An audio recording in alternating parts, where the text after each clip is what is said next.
Focus. Ideate. Innovate. Enable.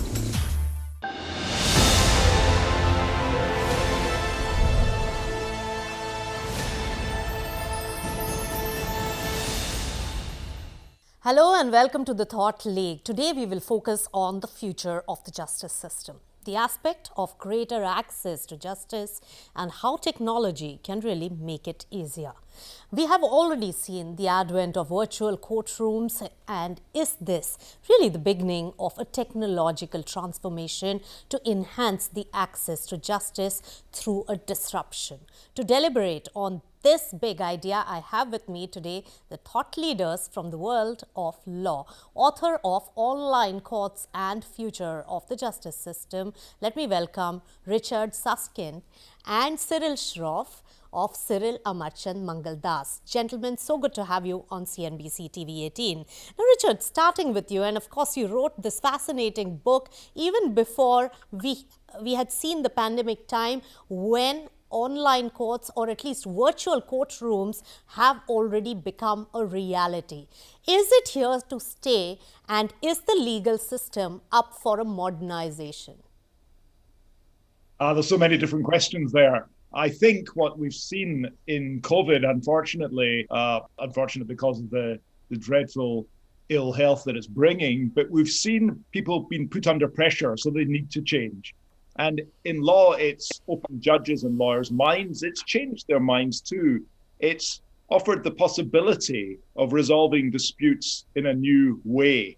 And so we call these remote courts, the idea that rather than assembling in a physical courtroom, by and large, what we've seen across the world is the conduct of legal disputes by video hearing. Now, I want to say this is, to some extent, a great leap ahead. But for me, it's only the starting point. Simply dropping our existing system into Zoom or some other system is not of itself a transformation, because we've still got the same people, the same expenses, the same delay, and the same process that's not particularly understandable to non-lawyers. So yes, I think it's an acceleration of the acceptance of some change in technology use in the courtroom, but it's only a first step. And in my book, certainly, I anticipate far wider and far greater change. Right. And Cyril Shroff, I mean, it is debated that justice is not a place, it's a service. So do you think that it's irrelevant whether or not people congregate in a courtroom? And is the virtual courtroom here to stay even after COVID-19 situation?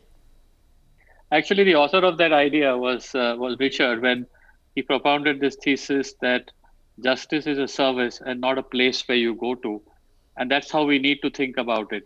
But what the COVID crisis has done, and the manner in which the judiciary has dealt with this from an online perspective, is to overcome some of the current hindrances and the current challenges by providing access to justice through the online form. But as you said, something fundamentally has still yet to change, because the nature of the process has yet to be re-engineered. So what we have done is, in a loose manner of speaking, put the Civil Procedure Code into Zoom and video formats. So it has certainly been a great thing that the doors of justice are not closed, but a lot more has to happen in order to deal with these issues going forward. And India, as you know, has one of the greatest access to justice problems in the world.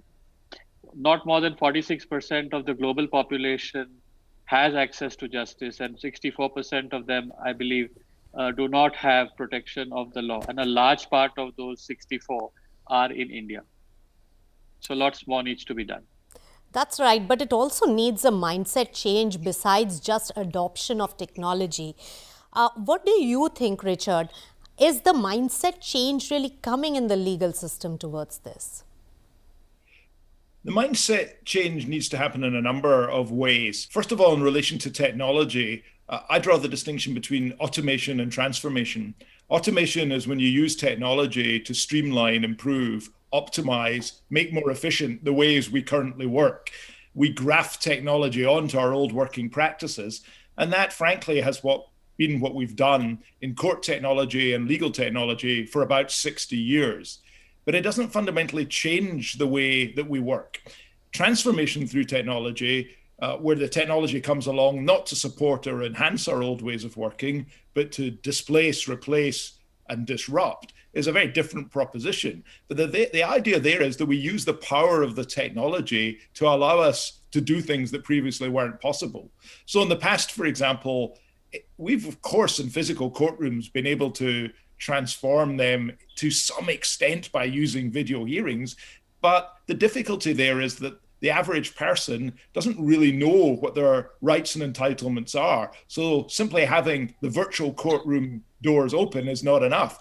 Through transformative technology, we can provide court users with help to understand their rights and entitlement, help to understand the options available to them, help with formulating their arguments, help with organizing their evidence. Now, none of this is possible in the traditional system, but it's all possible today through transformative technology. So the mindset shift we need is not to think that the role of technology is simply to streamline or turbocharge the way we've always worked. It's to allow us to increase reach, to increase access, not by optimizing, but by delivering and offering new forms of justice service. That's right. So it's the evolved area of technology to be used and not just functional for really reaching out while you're working from home. We'll delve deeper into that, Richard. But I have a question for Cyril Shroff, who mentioned that access to justice in India is one of the lowest in the world. And we need to address that also by way of technology, which is really giving us so many solutions in different fields. So Cyril Shroff, Niti Aayog came up with online dispute resolution report, and there is an online mechanism for that. What is it that we are looking at now? So I believe that there is great momentum, and there is a kind of a loose but broad alliance already between the government, represented here by Niti Aayog, by the judiciary, and by the private bar as well, that something needs to be done. The problem is too huge, and it is having an impact on our economic growth. So we aspire to be the third largest economy in the world in a decade or so. And that means investing in getting in international capital, getting in technology, and there has to be progress along various lines. That aspiration and that dream cannot coexist with such an inefficient system of justice. So there is an economic as well as a social imperative for making this happen. And that is driving things like the Niti Aayog's ODR report. So and it's not the first time that this theme has been talked about. The Indian government and the judiciary has been trying to solve this problem through many tools over the last 2 decades or so, whether it is pro-arbitration culture, whether it's tribunalization and special courts, online courts and e-filings, and now the ODR report. So the ODR report also is in kind of various phases. It will have, and it will deal with a variety of problems. I think the nature of the problem and the dispute is also very important. What is the first expectation is that once the pandemic settles a bit, we're going to have a tsunami of pandemic or COVID-related cases, which could be at the individual level, it could be corporate, it could be business. So that's the first new problem that we have to deal with. And ODR, which we'll talk about it in more detail, has many dimensions to it, which will provide some of the solutions. But these are not mutually exclusive. They're all incremental to the basic sort of justice system, whether it's the physical one or an online version of it. Right. But I want to ask you a basic question. We have an issue of the load of cases that our Indian justice system really cannot deal with. So is the online setup, the virtual courtroom setup, going to resolve for that particular issue as well? And what have been the practical issues that you have faced in a virtual courtroom so far? So online dispute resolution is not a magic wand which is going to make the millions of cases disappear. That's not going to happen. But it is going to reduce some of it. And in certain types of disputes, smaller disputes, more routine disputes, whether they be traffic offenses or e-commerce claims or small disputes, Some of them can be automated or done through the ODR mechanism. And whilst they all add numbers to the case count, they can be resolved in a more process oriented way. There have been many challenges, starting from access to Wi-Fi, access to technology, the perception that there is a class difference between Sure, lawyers who have access to technology sure. and those who don't. So there's the social overlay as well. But overall, it has been a positive, and I think full credit to the judiciary, especially the Supreme Court, which has been passionately driving this theme. Personally, I think that the judiciary has accepted the new reality faster than the private bar. Right. So that's about where we are right now in the usage of technology in the legal system, the access to justice system. But Richard, what are the futuristic thoughts? Fields of medicine, education, financial services, credit rating, all of them have used data science and artificial intelligence to go a level higher, to evolve higher. Do you see that also happening in the legal system, and what are we looking at there? Absolutely. As long ago as the 80s, I wrote my PhD, believe it or not, at Oxford University on artificial intelligence and law. And so I've been spending my whole career thinking about this. But it's only now we're in the 20s that I believe this technology will be of practical impact. I should say immediately, though, that I believe a lot of the short-term claims being made about the use of AI in law overstate its likely impact. Whereas, however, and this is more important, most of the long-term predictions about the impact of AI hugely understate its impact. Will AI fundamentally change the courts within the next couple of years? Of course not. By 2030, yes, I think quite considerably around the world. So how might this work? Well, there's two sorts of AI involved here. On the one hand, there'll be AI, as I mentioned earlier, to help court users to understand their entitlements, diagnostic systems which will identify for non-lawyers their legal position. So that's one category. But the more interesting and the more controversial use of AI is actually in decision making. So the question that's often asked of me is, can machines replace judges? Now, if that's a question that's asking, can a machine behave like, think like, operate like a human judge? The answer to that is absolutely not. Machines don't have the neurophysiology, the neuropsychology of human beings. Yes. So we're not at a stage just now where in any sense machines could replace the way lawyers or judges think or reason or come to decisions. All right. However, Yes. there is another possibility. One of the most interesting emerging uses of AI and machine learning in law is systems that can predict the outcome of the decisions of courts. And some of these systems can predict the outcomes more accurately than human lawyers. They do so to a very high degree. In a way, let's not worry about how they do that. Let's just accept for a second that we've got increasingly capable systems that are becoming better and better at this. And very often they're the large volumes of fairly low value cases.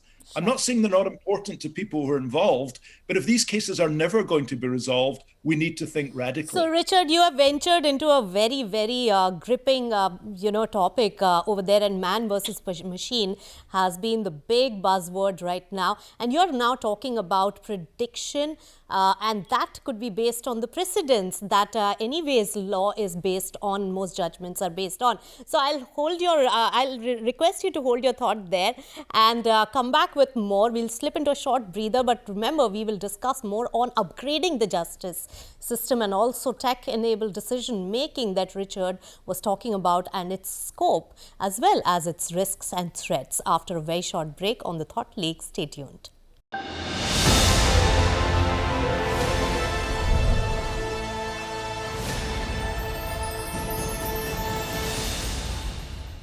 Welcome back. You're watching the Thought League and we are discussing the future of justice system. And before we went into a break, Richard was talking about a very gripping thought of replacing the judge by predictive analysis done through algorithms. Let me throw that question to Cyril Shroff.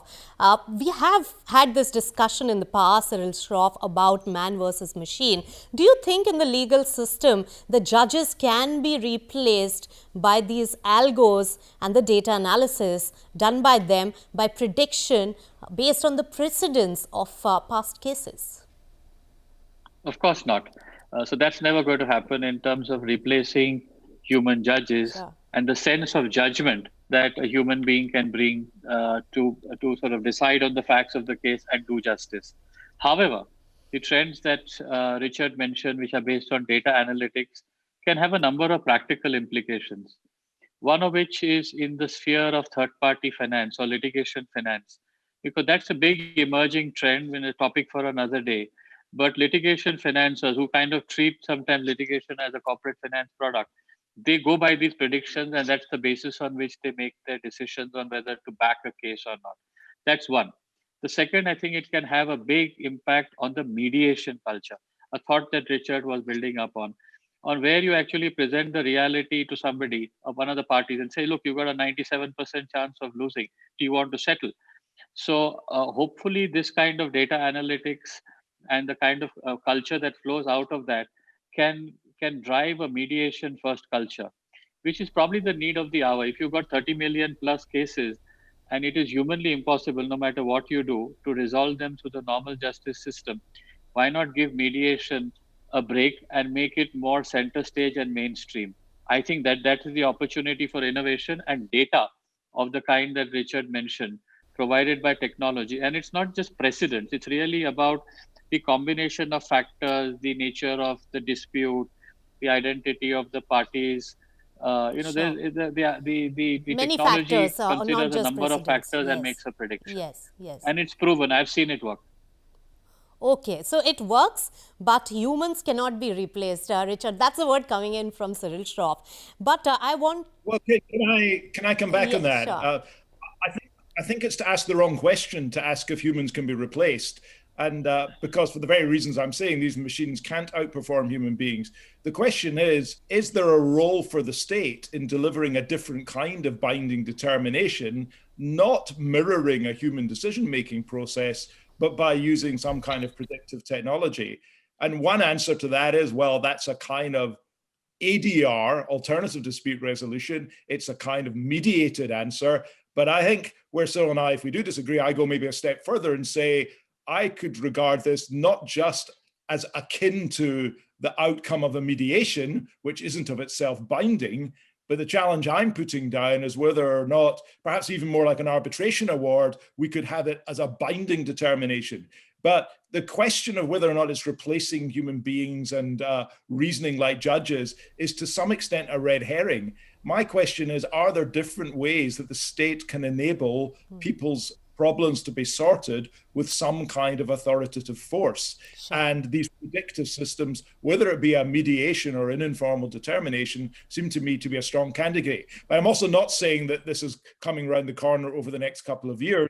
I'm projecting later in this decade. And it's the same in medicine, it's the same in audit, it's the same across all sorts of different professions. That's right. And Richard, I get your point, but I wanted to get to that hot topic of discussion, basically, when we talk about predictive analysis as well as the usage of data. But you also have mentioned in your book about various other innovative aspects when it comes to the use of technology in the legal system. That could be online courts, extended courts, as well as also asynchronous processes. Yes, the asynchronous process. Asynchronicity is a concept from the world of communication. A synchronous communication is a communication where both communicating people need to be available at the same time. So if you and I have a phone call, or if we have a meeting, or we speak by video link, that's synchronous because we both need to be present or available at the same time. But there's another form of communication which is known as asynchronous. And that's like an email or a text message where you both communicate at your convenience. You don't need to be available at the same time. Now, what I'm arguing is for a form of online judging, and forget artificial intelligence just now. I'm having the idea here of human judges but communicating with parties asynchronously. So the idea is that there's no hearing at all, no oral evidence, no physical hearing room, what happens is that the parties submit their evidence and arguments in written form. There's some kind of online dialogue, very crudely speaking, like an exchange of emails. And then the judge, human judge, not AI, human judge, delivers the decision back in electronic form. But at no stage do the parties assemble together, either online or in a physical courtroom. You don't need to take a day off work. You can work as a judge from your kitchen table in the evening. You can participate as a party from the coffee house down the road. It's an entirely new and different and flexible approach. And you asked earlier about how we meet the backlog. I think one of the problems with the backlog, if we're using video hearings, is precisely that that's a form of synchronous communication. It requires everybody to be aligned and set up. And so often, for one reason or another, this results in a waste of time. It consumes time. And as I say, people have to take time off work. Why can't we make the process more convenient? I'm not saying for all cases, but for many low value cases, this is a less forbidding and more, I think, convenient way of resolving low-value disputes. That's right, Richard. But Cyril Shroff, I'll let you have the last word. When we talk about access to the justice system, convenience, speedy justice, as well as lower cost is extremely important. How futuristic are these thoughts that are coming up, and how realistic is this idea, and what could be the challenges in really getting them on board as a reality? So my belief, and I'm an optimist, is that the iron is hot. There is political imperative for this. The very fact that Niti Aayog has put out an ODR report is evidence of that. I think the judiciary is also ready. The speed at which they embraced online courts is a proof point. I think the litigant is ready as well. They're quite fed up of the old system, and they have been really suffering. Whether it's a small litigant or whether it's a corporate litigant, no litigant is happy in this country. So if these are the factors of which are factors are at play, I think the iron is hot. And I don't think these ideas are unrealistically futuristic. They are futuristic for sure, but they are realistically futuristic. And it's a journey. I don't think there is a magic wand which is going to resolve all of this in the next 6 months or 12 months. But once you begin the journey and start clawing away bit by bit onto the elephant-sized problem, you will get somewhere. And currently that is not happening. So I'm very hopeful that we are on the threshold of a major transformation. That's right. In fact, Cyril Shroff, we think that the present changing time and the disruptive times that we have seen has brought probably the future of digital technology closer to us in every which way. So, of course, we are more positive about that. But Richard Susskind, many thanks for your big ideas on the future of justice system. And thanks so much, Cyril Shroff, for putting so much insight into the reality and the practicality of the big ideas that have been developed. Thank you, gentlemen, for joining us on CNBC TV18.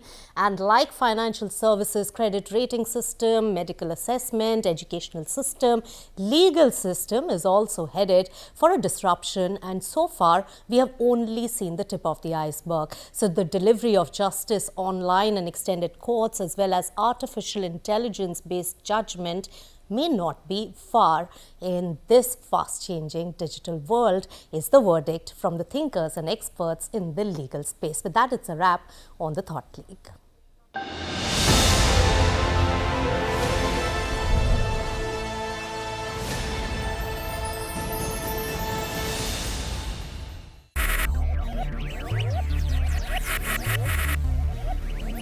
Focus. Ideate. Innovate. Enable.